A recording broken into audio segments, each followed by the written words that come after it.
the last module, we have discussed the first step of kinematic analysis under the title displacement analysis. Today, we shall start the second step of kinematic analysis, which we call velocity analysis. By velocity analysis, we mean that for a given mechanism at a particular configuration, if the input velocity characteristic is specified, we should be able to determine the velocity characteristics of all other links of the same mechanism. So, let me repeat, by velocity analysis, we determine the velocity characteristics which may be linear velocity of a point or angular velocity of a link of all the links of a mechanism at a given configuration when the input velocity is specified. So, by velocity analysis, basically we mean the velocity analysis of interconnected rigid bodies in plane motion, because we are discussing only planar linkages. But before getting into the details of this velocity analysis of interconnected rigid bodies, let me recapitulate some basic points of the kinematics of one rigid body which is under plane motion. So, plane motion of a rigid body, some basic points let me recapitulate first. We should remember that in plane motion, the angular motion of a rigid body is the same as that of a line on that rigid body in the plane of motion. This we will explain a little later. Second point is that the angular velocity and angular acceleration vectors of that rigid body are always perpendicular to the plane of motion. Because the rigid body is in plane motion, all angular quantities will be represented by vectors which are perpendicular to this plane of motion. We should also remember that a general plane motion consists of translation of the rigid body plus rotation of the rigid body.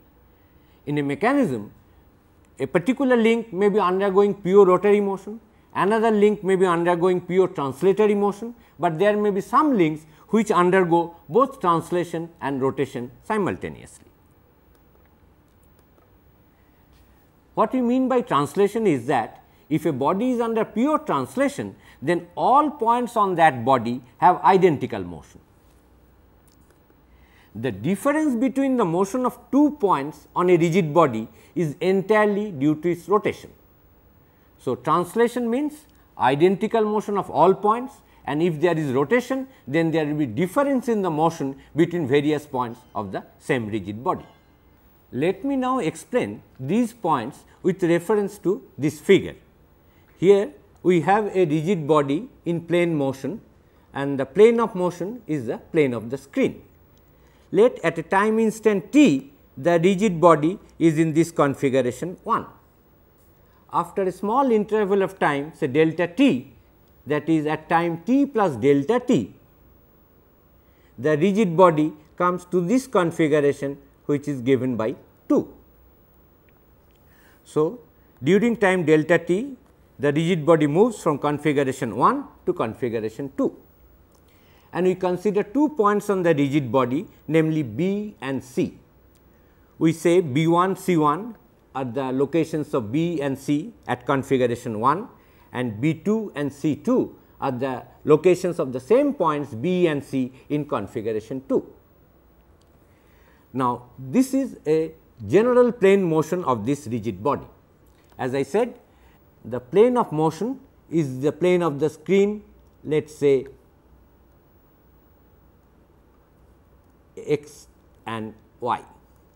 X y is the plane of motion. So, all angular quantities like angular velocity or angular acceleration of this rigid body will be perpendicular to the plane of motion, that is perpendicular to the screen, which we will denote by the z axis with a unit vector k.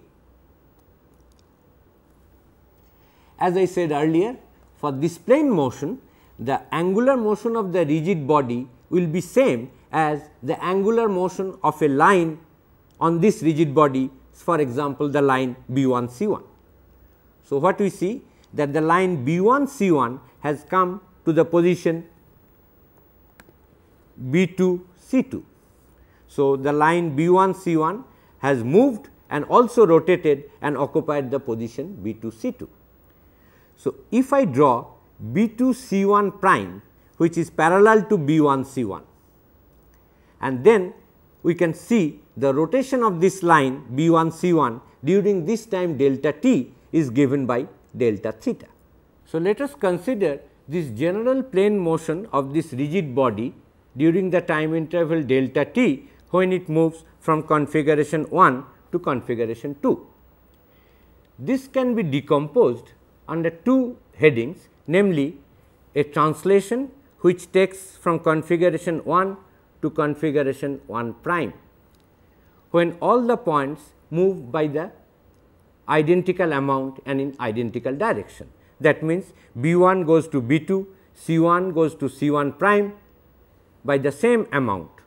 All points of the rigid body move identically and the rigid body goes from 1 to 1 prime. That is what we call translation.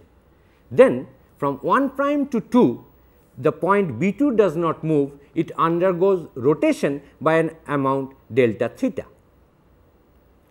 So, the angular velocity vector of this rigid body can be defined as omega is limit delta t tending to 0 delta theta by delta t, and the direction of this vector is along z, which I write as the unit vector k. So, angular velocity vector comes out as theta dot, that is the derivative of theta with respect to time in the direction k. Similarly, angular acceleration of this can be written as alpha, which is second derivative of theta with respect to time, that is theta double dot and in the direction k. So, this is what we mean by the general plane motion of the rigid body in the xy plane with angular velocity vector omega and the angular acceleration vector alpha.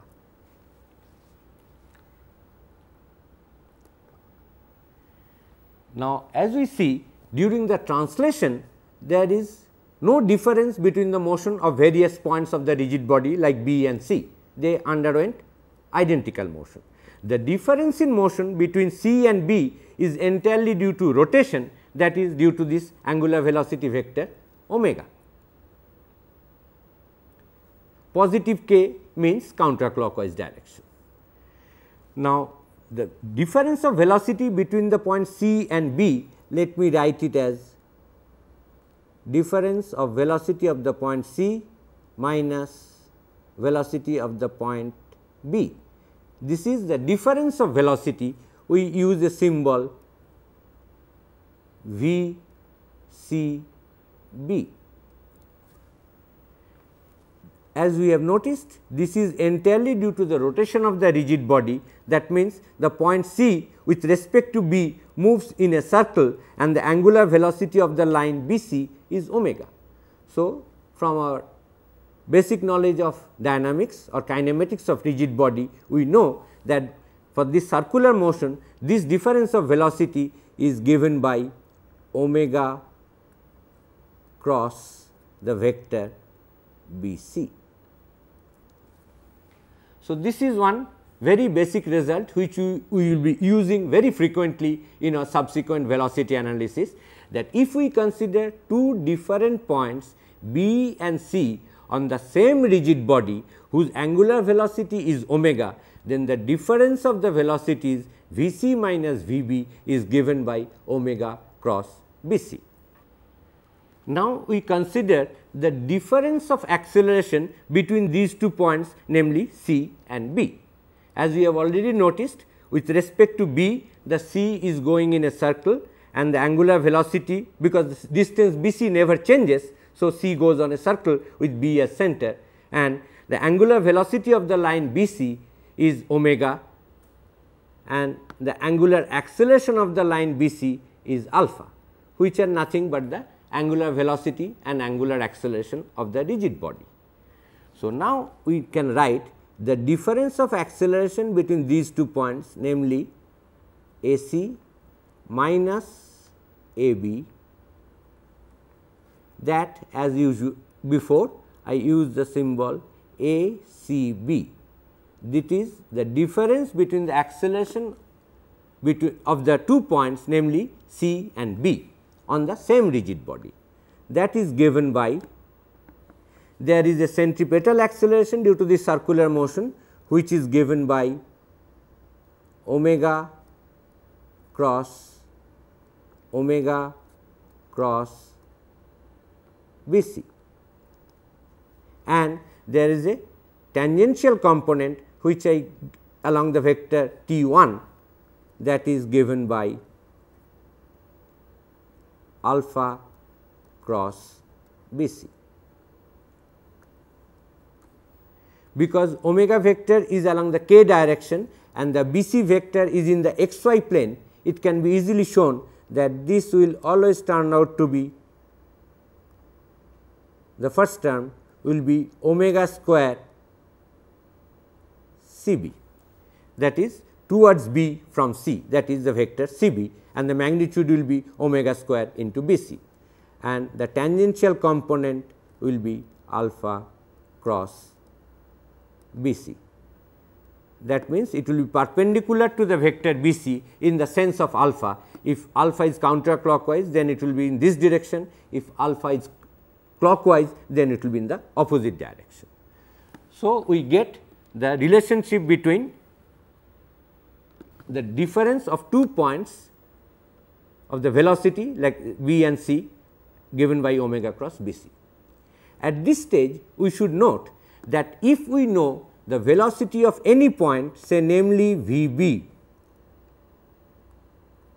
which is a 2-dimensional vector, that is 2 components of V b, and the vector omega, that is the angular velocity of the rigid body, then I can determine velocity of any other point, namely C, using this relation, that is velocity of any other point C, V c, can be obtained from V b plus omega cross B c. We should note that there can be only 3 independent unknowns, namely 2 components of V b and omega. Then velocity of all other points on that same rigid body is completely determined by this equation. Similarly, if we are given acceleration of a particular point A b, which has 2 components, that is 2 unknowns, and the angular velocity vector omega and the angular acceleration vector alpha, then acceleration of any point C can be determined using this equation, that A c will be A b plus these 2 components. So, there can be 4 unknowns, namely 2 components of A b and omega and alpha, and then all acceleration of all other points on that same rigid body is completely known. These 2 information, as we shall see later, will be very useful for velocity analysis of mechanisms. Now that it is clear how to correlate the velocity and acceleration of 2 points on the same rigid body, let us develop another very important concept for velocity analysis, that is called instantaneous center of velocity, or in short IC. For a rigid body in plane motion, we will be able to show that always there exists a point on the rigid body, of course, in the plane of motion, whose instantaneous velocity is 0, and this point is called the instantaneous center of velocity, or IC. It must be mentioned that this IC may lie outside the physical boundary of the rigid body, but it lies in the plane of motion of that rigid body. If a rigid body is under pure translation, then obviously no points has 0 velocity.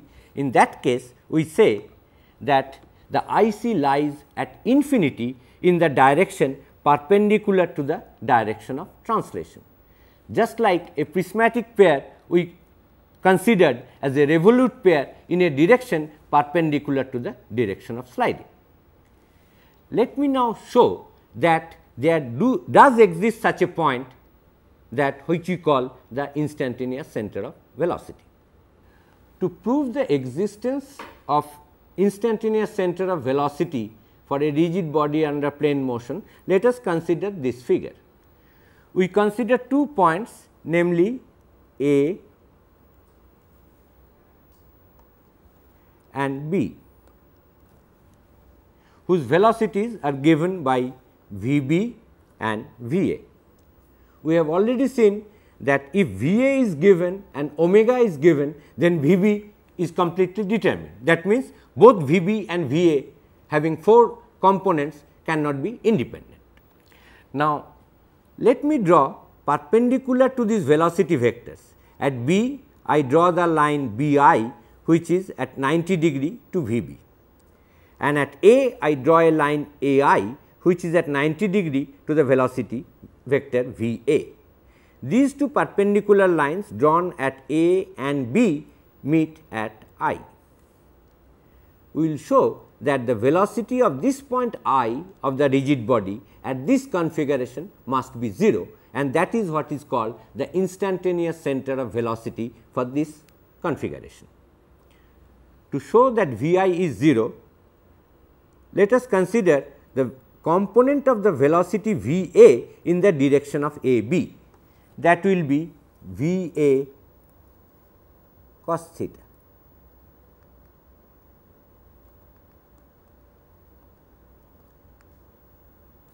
V a cos theta is the velocity of A in the direction A b. The component of V b in the direction of A b is V b cos phi, where phi is the angle between the direction V b and the direction A b.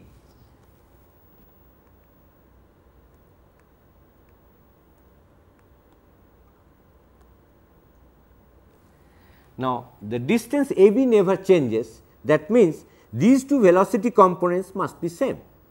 That is, the component of V a along A b must be same as the component of V b along A b, because the distance A b never changes. So, I can put V a cos theta is same as V b cos phi. Now, if I consider the triangle I A B, let us consider the triangle I A B.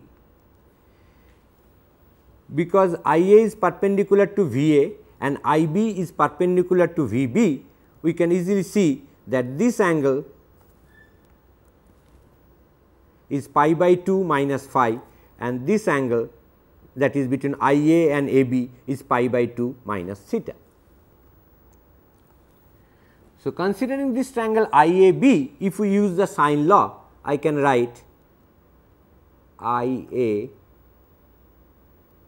divided by sine of I B A, that is sine of pi by 2 minus phi, that is cos phi, is same as I B divided by sine of the angle I A B, that is sine of pi by 2 minus theta, which is cos theta. So, we get from this equation V a divided by cos phi is same as V b divided by cos theta, and from the geometry we get I A by cos phi is same as I B by cos theta. So, I can easily write V a by I A is same as V b by I b, and this ratio I call omega, that is the angular velocity of the rigid body. So, V a is I A into omega, and Vb is Ib into omega, and the velocity vectors Vb and Va are by construction perpendicular to the direction of Ia and Ib, which means I is the center of rotation. At this instant, the body is rotating about the point I with angular velocity omega. In fact, you can also prove that velocity of I is 0 by considering the velocity of the point I in two different directions, namely Ia and Ib. To find the velocity of the point I along Ia, I come from the point A. Velocity of A is along Va, so the component along Ia is 0, and I and A are 2 points on the same rigid body. So, velocity of I along Ia is also 0, because the relative velocity of A and I along Ai is 0. Velocity of A along Ai is 0. Velocity of I with respect to A along Ai is also 0. So, velocity of I along this direction Ai is 0. Coming from the point B, I see that the velocity of the point B is perpendicular to Ib. So, component of Vb along Bi is 0. So, velocity of I along Bi is same as the velocity of B along Bi. So, velocity of I along Bi is also 0. Thus, the velocity of the point I is 0 along two directions, along Ai, and it is also 0 along Bi. So, if Vi is a two dimensional vector and if it is 0 in two different directions, then velocity of I must be 0. So, we get velocity of the point I, which I write Vi, is 0 at this configuration, and this is what is called the instantaneous center of velocity. Now that we have explained the concept of instantaneous center of velocity, let us extend this concept between two moving bodies. Previously, we said one rigid body which is moving and there exists an instantaneous center of velocity. Now, let us consider two moving bodies, say numbered 2 and 3. Then we can define a relative instantaneous center, say I 2 3, as a point on body 3 having 0 relative velocity, that is same absolute velocity with respect to a coincident point on body 2. Let me repeat, we are talking of two moving rigid bodies, say number 2 and 3. We define a relative instantaneous center between these two bodies 2 and 3. I call it I 2 3. What is I 2 3? Now, this is a point on body 3 having 0 relative velocity with respect to a coincident point on body 2. So, from this definition, it is very clear that I 2 3 is same as I 3 2. In light of this relative instantaneous center, we can redefine the absolute instantaneous center of velocity, which we discussed earlier, as the relative IC with respect to fixed link 1. As you know, in mechanism there will be a number of rigid bodies, interconnected rigid bodies in plane motion, and there is a fixed link which we always numbered as 1. So, out of this n link, any n link mechanism, we will have a number of relative instantaneous centers, and the relative instantaneous centers with respect to the fixed link 1 are nothing but the absolute instantaneous center of velocity, that is at that instant that particular body is rotating about that instantaneous center. So, if we have an n link mechanism, then according to this kind of definition of relative ICs, we will have n C 2, that is 2 links taken at a time. How many different combinations we can make, that is n C 2 or n into n minus 1 by 2 relative ICs. So, for an n link mechanism, we will have n into n minus 1 divided by 2 so many numbers of relative instantaneous centers. At this stage, let us discuss how by looking at the interconnections between various rigid bodies in a mechanism, we can determine the relative instantaneous centers. As we know, in a planar mechanism, rigid bodies will be connected either by revolute pair or by prismatic pair or by some kind of higher pair. So, if two bodies are connected by a revolute pair, then the relative instantaneous centers between those two bodies is obviously at the center of the R pair, because as the mechanism moves, the center of the R pair between these two bodies always move together. So, there is no relative velocity between those two coincident points of the two rigid bodies connected by the R pair. The center of the R pair will be the relative IC. If the two bodies are connected by a prismatic pair, then the relative instantaneous center is at infinity in a direction perpendicular to the axis of the p pair, because if the two bodies are connected by a prismatic pair, then as we know, the relative motion is of pure translation, and in case of translation, the instantaneous center lies at infinity in a direction perpendicular to the direction of sliding. We can recall that a p pair is nothing but an R pair at infinity in a direction perpendicular to the direction of relative sliding. So, these two sentences imply that a p pair, for a p pair, the relative IC is at infinity in a direction perpendicular to the axis of the p pair. Suppose we have a higher pair with a kinematic constant, that one body rolls over the other without slipping. That means, it is not a normal higher pair, it is a higher pair with a kinematic constant that there is no slip at the point of contact. So, from no slip condition, I know that velocity of the 2 points of contact belonging to two different bodies must be same. That is the condition for no slip. Consequently, the point of contact itself will be the relative IC between those two bodies, which are connected by a higher pair without slip.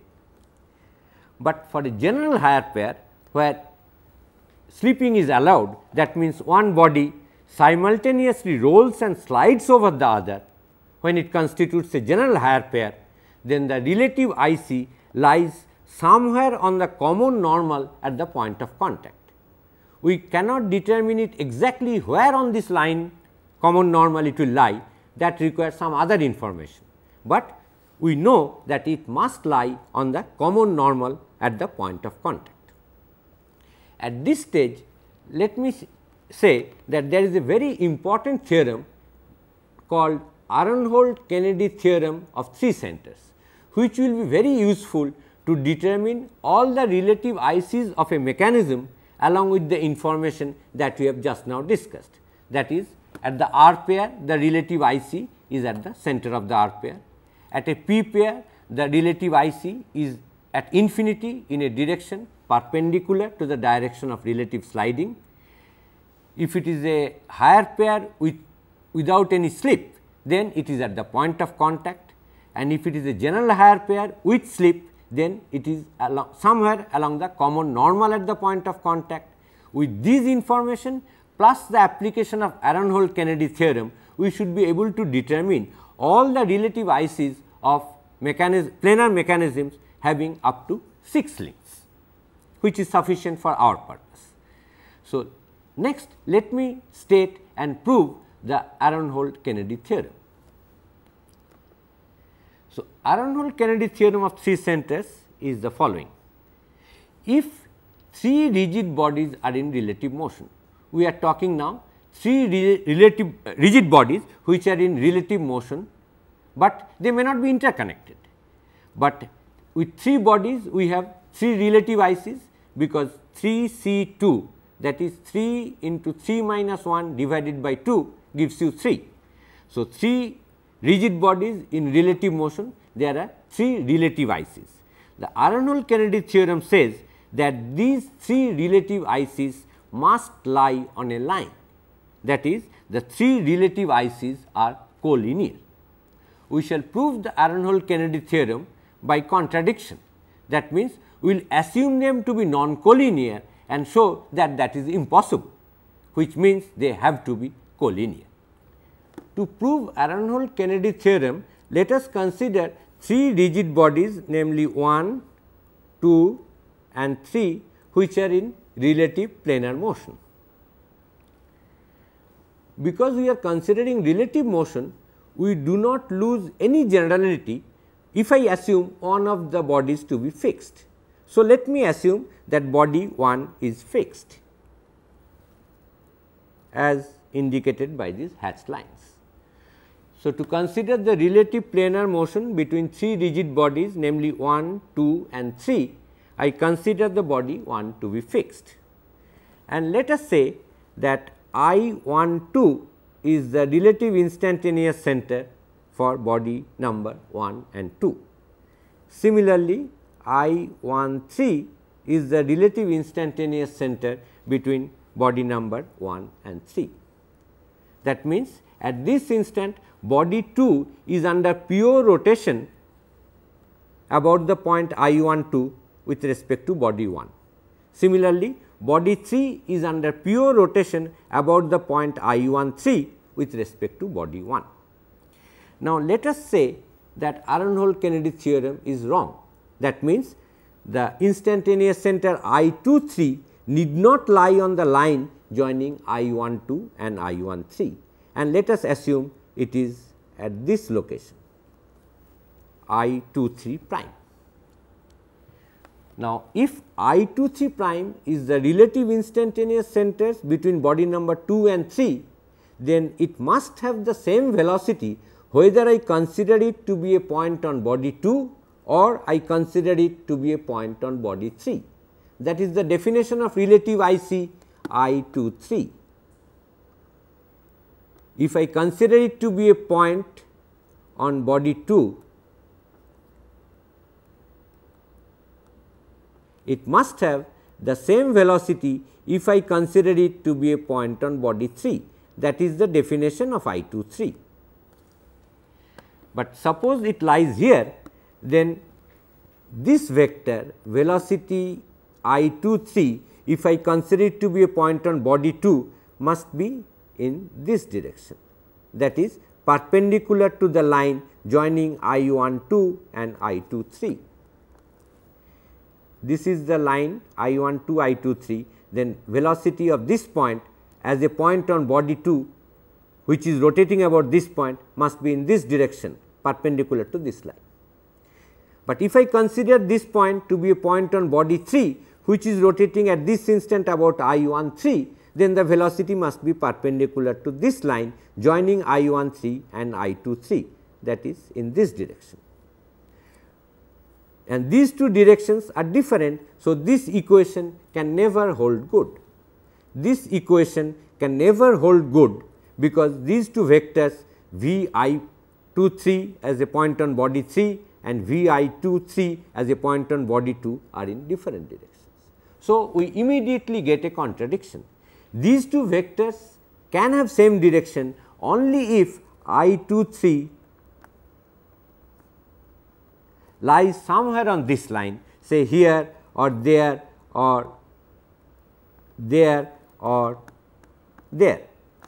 Then only the rotation about I 1 2, if I consider it to be a point on body 2, which will be perpendicular to this line, and if I consider it to be a point on body 3, which is rotating about I 1 3, also is perpendicular to this line. So, these two velocity vectors can have the same direction, which is necessary condition for it to be the relative instantaneous center I 2 3. So, we have proved Aronhold-Kennedy theorem of 3 centers by contradiction, and now I will demonstrate this by use of a model. Let me now try to explain both the concept of relative IC and the application of Aronhold-Kennedy theorem with the help of this model. In this model, as we see, we are talking of 3 rigid bodies in relative motion, namely 1 which is the fixed link, 2 this is this red body, and 3 that is this blue body. So, now 1 and 2 is connected by a revolute pair here. So, immediately I locate the relative instantaneous center 1 2 at this point. Similarly, body 3 which is connected by a revolute pair with 1 at this point, I consider this as 1 3, the relative instantaneous center 1 3. Now, 3 and 2 has a higher pair at this point of contact. So, we are talking of 3 rigid bodies, namely 1, 2 and 3. 1 and 2 has a revolute pair here, 1 and 3 has a revolute pair there, which means I have located 2 relative instantaneous centers, namely 1 2 and 1 3. Now, the relative instantaneous center 2 3 I know must lie along the common normal at this point of contact. This is a general higher pair. We have already discussed that in case of a general higher pair, the relative instantaneous centers, in this case between body 2 and body 3, that is I 2 3, must lie on this common normal. And we also know from Aronhold-Kennedy theorem that 1 2, 1 3 and 2 3 must be collinear.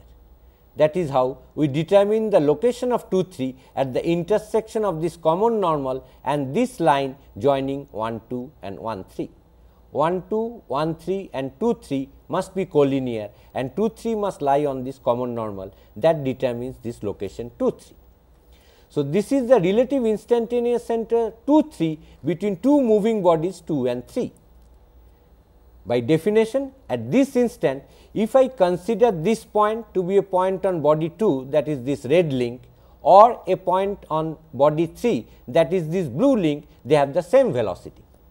So, as we will notice that around this configuration, these 2 points on body 2 and body 3 at the location of I 2 3 move with same velocity. However, these 2 points now as we see have moved differently. This is a point 2 3 on body 2 and this is the point 2 3 on body 3. At this location, at this configuration, their velocities are same. So, around this configuration they move almost with same velocity. At this instant with exactly same velocity, around that region almost with same velocity. So, there is not much of separation. However, when they have moved a lot, as we see that point 2 3 which was here as a point of body 3 has come here and as a point on body 2 has come here. I hope this clears both the concept of relative instantaneous center and the application of Aronhold-Kennedy theorem, which we shall continue subsequently. Let me now summarize what we have covered in this lecture. We started with the general plane motion of a single rigid body and have shown that if we know the velocity of any point on that rigid body and the angular velocity of the rigid body, then we can determine the velocity of all other points on that rigid body.